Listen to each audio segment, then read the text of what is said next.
오늘도 함께 하신다는 약속을 기억하며 믿음으로 한 걸음 걷길 원합니다. 이 순간 주시는 말씀에 귀를 기울이길 원합니다. 다 함께 사도신경으로 우리의 신앙을 고백하겠습니다.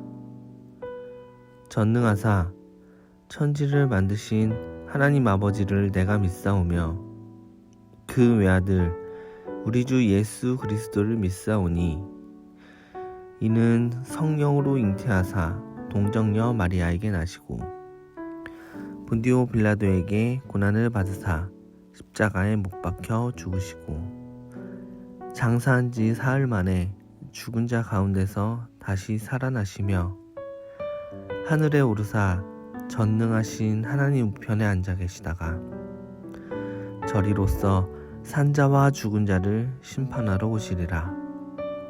성령을 믿사오며 거룩한 공예와 성도가 서로 교통하는 것과 죄를 사하여 주시는 것과 몸이 다시 사는 것과 영원히 사는 것을 믿사옵나이다. 아멘.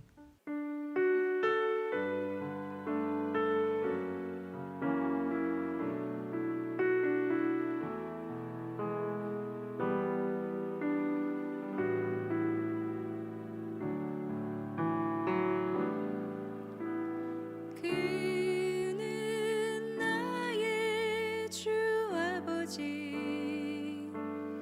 내 영혼을 불밭에 누이시고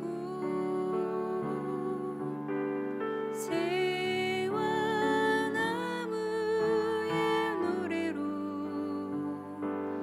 내 맘을 위로하여 주시네.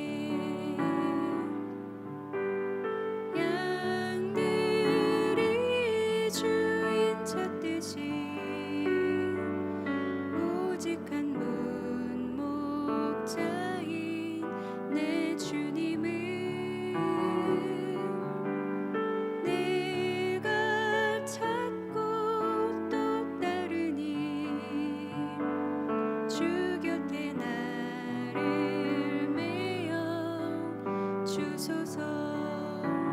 주는 내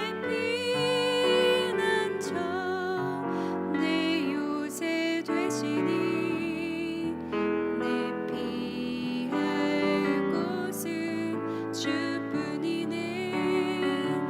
나 돌아갈래 본향 주의 집에서 내 주님 맞아 주시리.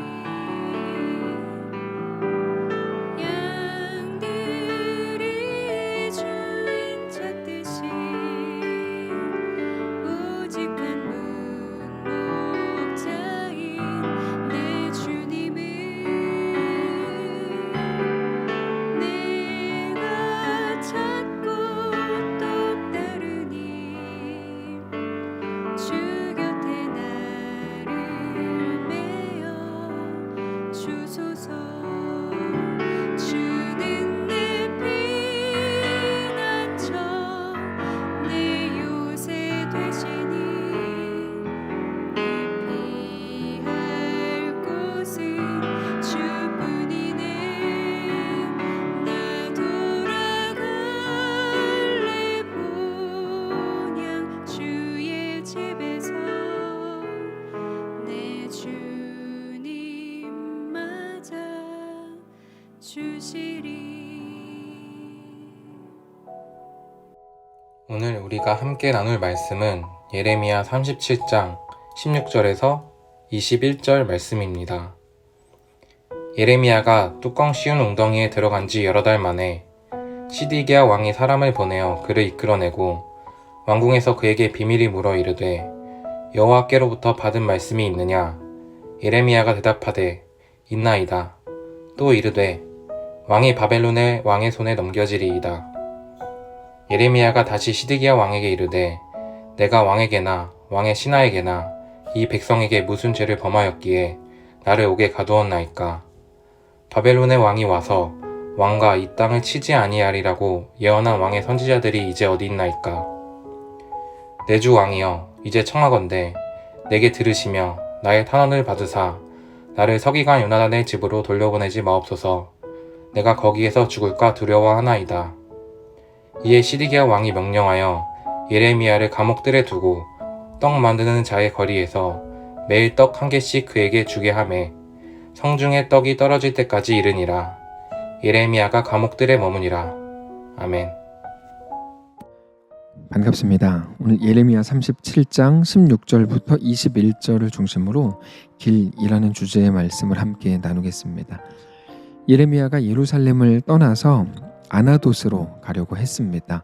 그러나 베냐민 문에서 예레미야를 발견한 이리야라고 하는 문지기가 예레미야에게 누명을 씌우더니 예레미야를 잡아서 감옥에 가두어 버렸습니다.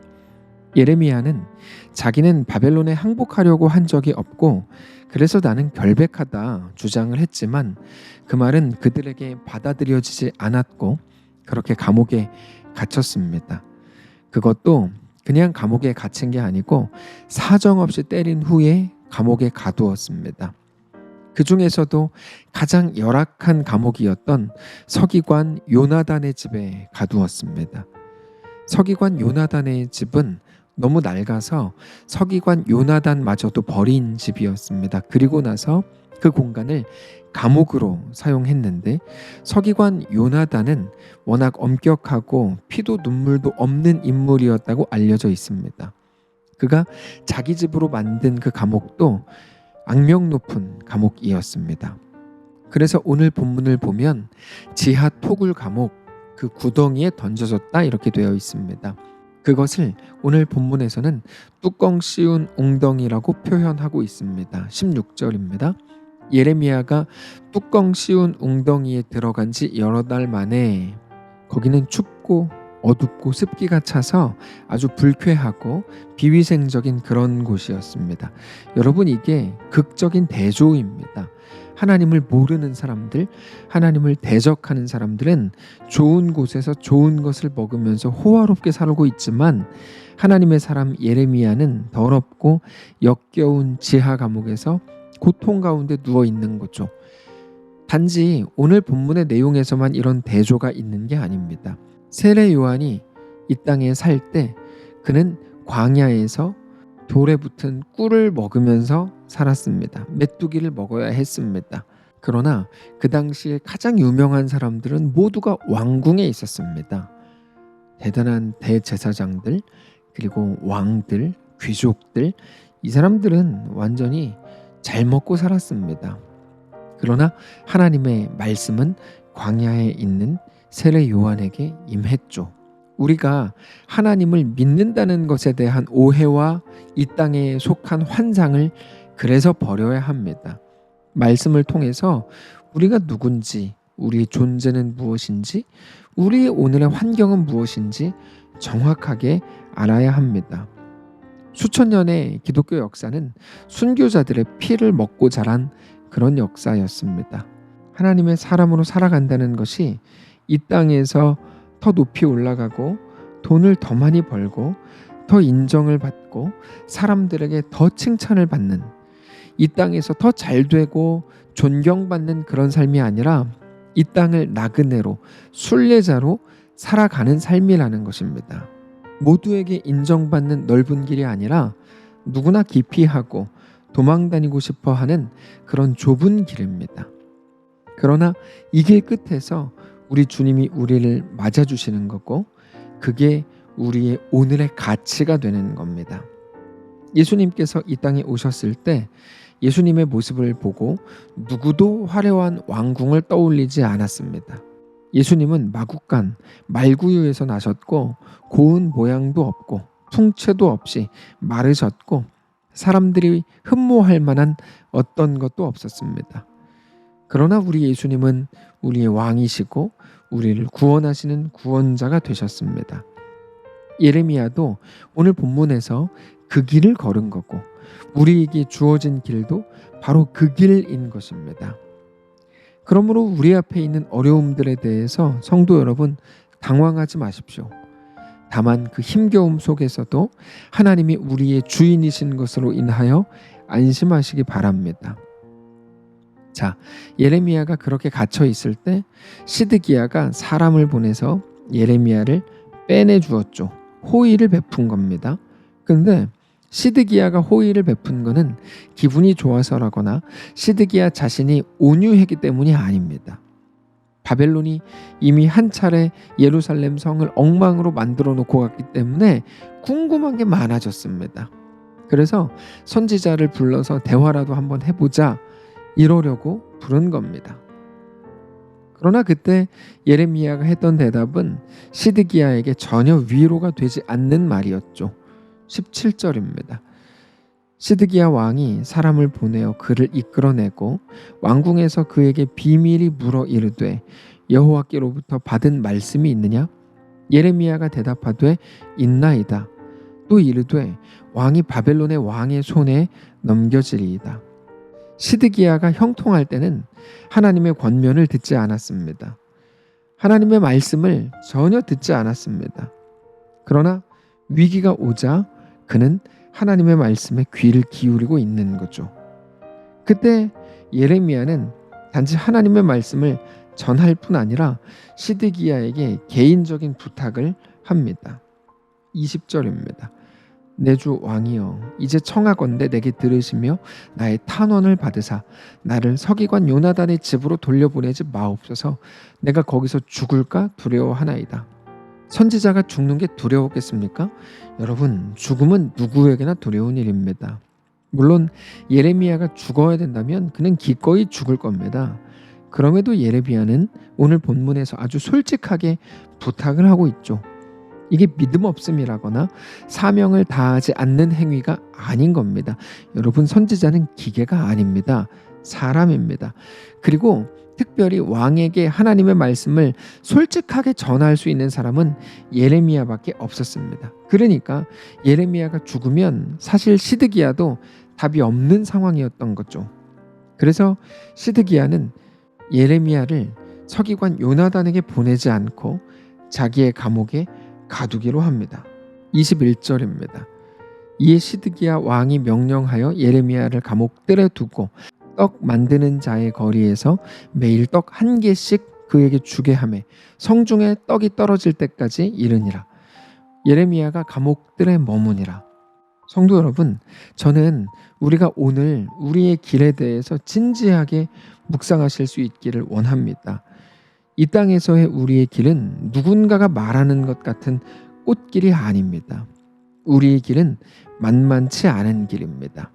그러나 우리는 이미 그 길 위에 들어섰습니다.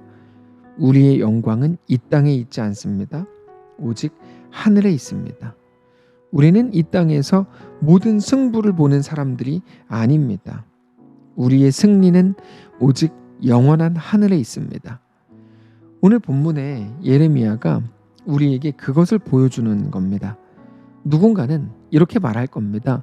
그리스도인의 길이 이런 길이라면 나는 더 이상 걷지 않겠다. 이게 무슨 매력적인 길이냐? 라고 말하겠죠. 근데 그래도 어쩔 수 없습니다. 당장 앞에 달콤한 것을 주면서 따라오게 하는 것은 절대로 성경의 가르침이 아닙니다. 우리에게 주어진 길에 대해 분명히 말씀하십니다. 좁은 길이고 십자가의 길이라고 부른다고 말씀하시죠. 다만 그 길은 생명의 길입니다. 달콤한 사탕으로 우리를 이끄는 게 아니고 영원한 생명으로 우리를 이끄는 겁니다. 우리를 살리는 길이고 우리가 얻을 유일한 구원의 길입니다. 오늘 우리가 그 길에 들어섰음에 무한 감사를 느끼는 날이시기를 바랍니다. 하나님이 우리를 그 생명의 길로 초대하신 겁니다. 우리는 이제 하나님을 믿음으로 그 길을 걷게 됐습니다.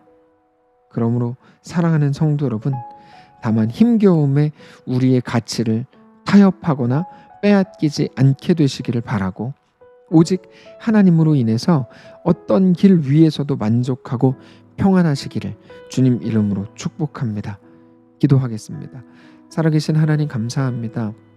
우리가 오늘 어떤 길 위에 들어섰는지, 우리가 가는 이 길 끝에 무엇이 있을지, 그 생명과 영원한 평안과 안식을 기대하며 힘겨운 오늘을 넉넉히 살아가는 그 길을 넉넉히 걷게 되는 모든 성도들 되게 하옵소서.